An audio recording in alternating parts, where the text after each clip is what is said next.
Aggression, aggression, aggression. Everyone loves picking a duelist and charging straight into an enemy. Hold W and boom, triple kill, right? Well, you are right, sometimes. There is a time and place for everything, and while being aggressive can definitely be fun and rewarding, it can be the opposite given certain situations. Sometimes it's better to play a more passive style given the circumstances. However, from the data we've seen, many players can do a decent job of playing passive, but playing aggressive, not so much. So let's break down how and when to play aggressively and when to play passively. This way, you'll be able to find the right keys to win every single round in Valorant. Before we get into it though, here's a real video of a SkillCapped.com subscriber covering for all of his no-com teammates in Valorant.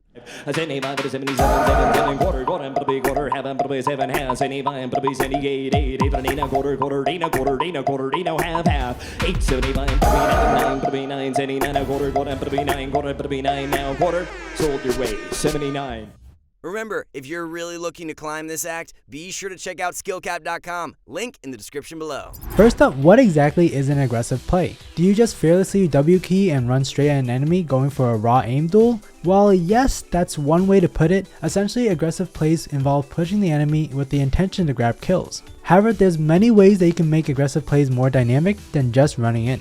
The first way is through abilities. Remember guys, abilities don't kill, but they can help you to get kills. For example, if we're about to engage an enemy, throwing a flash right in front of them will blind their vision and nearly guarantee a kill if you push afterwards. This greatly increases the odds of winning the aim duel versus just running in mindlessly at the enemy. If you have the right agents, you or your teammates can help each other make aggressive plays with abilities. For example, an agent like Breeze can use fault line or flashes to blind the enemy team while a teammate charges in and goes for the kills. You can also make aggressive plays through coordinating peeks with your team. This is commonly called double peeking or triple peeking, quadruple peeking. The idea is you're peeking with more than one player against the enemy. By doing this, you're more likely to have the man advantage during your push. This increases the odds of you winning out the aim battles or at least getting an even trade. The more the merrier, as they say, and having strength in numbers is always ideal. These are just a few common examples of aggressive plays that you can make that aren't just W keying. There are certain instances where straight up pushing enemies are okay, such as when your aim is feeling really good one day.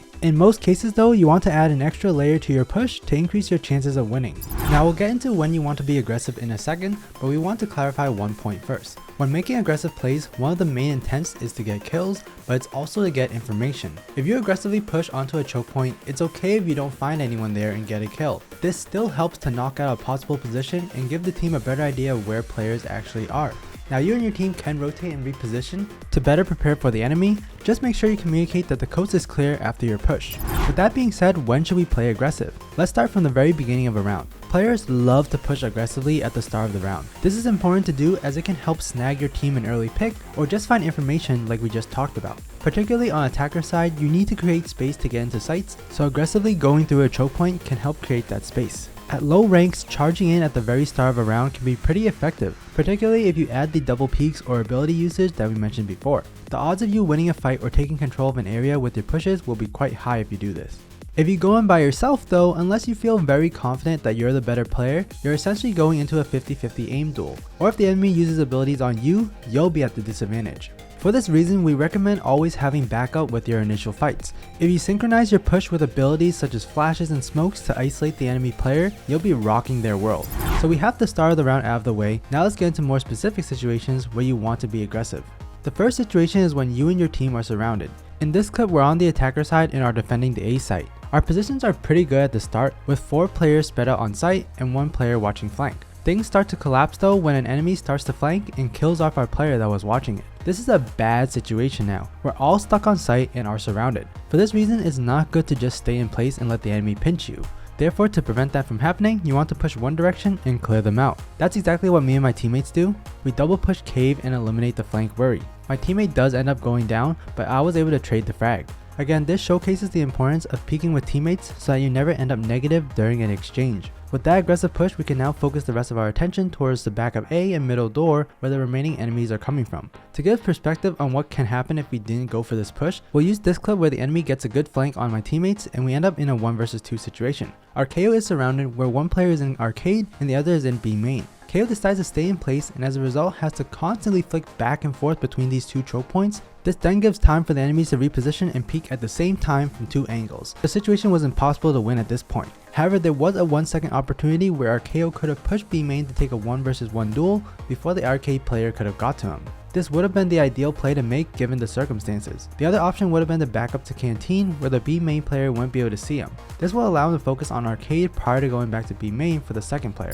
Speaking of what's ideal, the ideal way to improve in Valorant is through our website at SkillCapped.com. On our website, we have multiple comprehensive courses and guides on various aspects of the game. If you want to learn more tips on how to perfect your aim, we got you covered. Or perhaps you want to truly master a certain agent that you're currently struggling with. We got that covered as well, and so much more. We guarantee you'll see significant improvements quickly, so if you're interested in taking your game to the next level, the link will be provided in the description below. Moving on from there, you want to play aggressive if doing so prevents the enemy from gaining important weapons and objectives. For example, if you're a defender and know where the spike is located, you want to push and try to prevent the enemy from taking the spike back. This is only appropriate if you know that the coast is clear and that you can safely get to the spike without being stampeded by multiple enemies. Now in terms of weaponry, when the enemy is on a save round, they don't have much to work with. However, sometimes a sheriff or low level pistol is all the enemy needs to pick off one of your teammates. If that teammate goes down, they leave their higher level weapon behind that the enemy will want to take. More often than not, the enemy will try to run towards those weapons, as that will greatly even the playing field in terms of future engagements. We've seen it before where just getting one Vandal or Phantom is all the enemy needs to snag additional frags and get the thrifty win. As such, you do not want them to get the gun and should push to try to kill them before they get it. In this case, you still have the better weaponry and have a good chance of getting that frag back.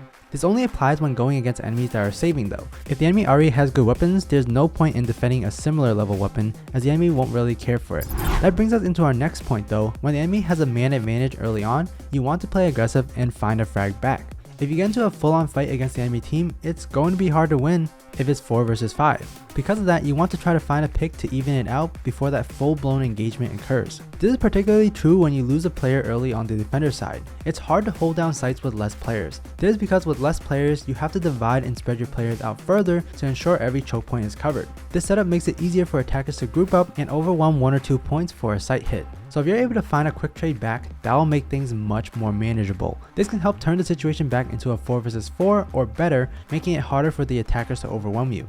Now this will be a risky play to make, but it is necessary to increase your odds of winning the round. The other option would be to play safe and try to still win 4 vs 5. Not entirely impossible, but it would be tough. This aggression is tough to do solo as well. Ideally, you want to coordinate a push with your teammate as this can drastically improve the success rate in which you can find that pick and get out unscathed. With all the above situations, the goal of aggressive plays is to take away the enemy's advantage or potential advantage. We've talked a lot about how good aggressive plays are, but it's important that we discuss the opposite spectrum. So what if there isn't really an obvious edge that the enemy currently has? This is primarily where passive play comes into the picture. Playing passive is essentially when you're playing safe. You're not pushing hard onto choke points. Instead, you pick a spot, stay there, and wait for the enemy to show up to you.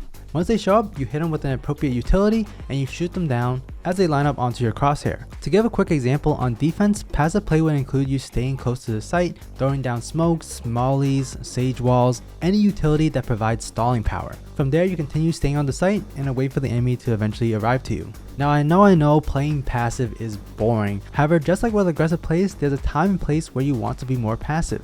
You don't want to just give the enemy a free kill or pick because you couldn't stay still and hold your ground. So when do you want to be passive? First up, you want to play more passive if the enemy is just straight up better than you. Remember when I talked about playing aggressive for picks at the start of rounds? Well, that's all good and dandy unless the enemy player ends up picking you off every time that you do it. This could be for a number of reasons. Maybe you became too predictable with your pushes and the enemy is ready for it. Or maybe the enemy just has better aim than you. We can't beat them all. If you know you're facing a good player, then it's better to play more defensively and try to play at a surprise position or angle. Let the enemy come into your sight rather than you coming into theirs. While the enemy is occupied pushing and clearing multiple angles, you can confidently peek their location. The other time that you want to play passive is when you have a man advantage. This is the exact opposite situation that we talked about during aggressive plays. Remember, aggressive plays can help you gain an advantage by snagging a pick, but these plays are risky and not 100% foolproof. There's always a chance that the enemy outplays you and you are the one that gets picked off. If you've already gotten a pick or have a man advantage, there's no need to try to take this risk and get a bigger lead than you already have. If the enemy doesn't respond back, then you have a good chance of holding the sights on defense or pushing a sight on attack. Once again, strength in numbers.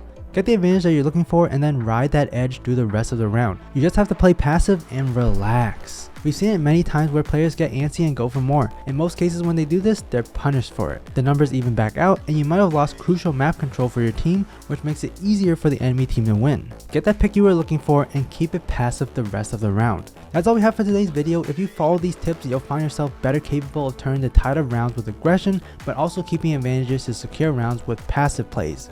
As always, if you guys enjoyed the video, be sure to drop a like and subscribe to the channel down below to help support us. I'm Dr. Zora, we here at SkillCapped want to thank you all for watching, and we'll catch you in the next one.